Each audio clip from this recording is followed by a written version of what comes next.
Hi, Jonathan Trager here today with Tyson Fury ahead of his fight with Alexander Ustinov on Saturday. First of all, how are we doing, Tyson? Yeah, I'm great. Thank you. Good stuff. Obviously, I mean, I've heard you say that you think this fight on Saturday is actually a more dangerous fight now. Yeah. What leads you to believe that he poses a greater challenge? He's a much bigger fighter, better puncher, better record, and he's just a massive man. He's a mammoth of a man. He's only lost one time, so he's going to be a very tough opponent for me.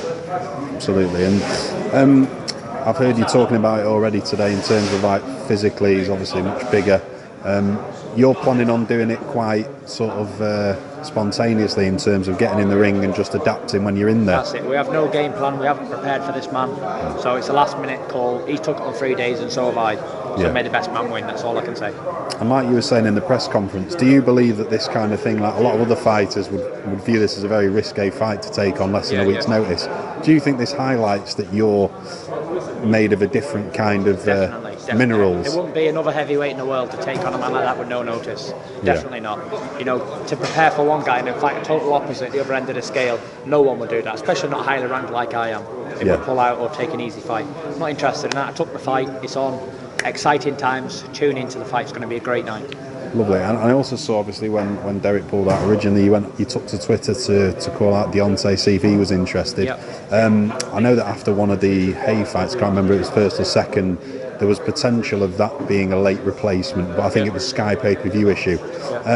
Was that even realistic? Obviously now with Frank Warren and... No, it wasn't realistic. Deontay Wilder's not going to come on 3 days notice. He's not built at the same steel as me. He wouldn't take this fella like I have, and he wouldn't fight me on 3 days notice, but I'd fight him on 3 days notice. So there you go. And obviously you've been very vocal in stating that you don't think Vladimir is interested in fighting you. So you're now going down the Bermain Stiverne route potentially. I know Peter said that you have decent contacts with his people as well, so that is one that is likely to be made.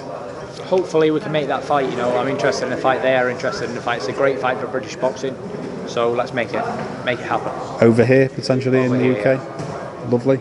And finally, just one quick question I wanted to ask you. I spoke to you about your beloved Manchester United last time I saw you and interviewed you.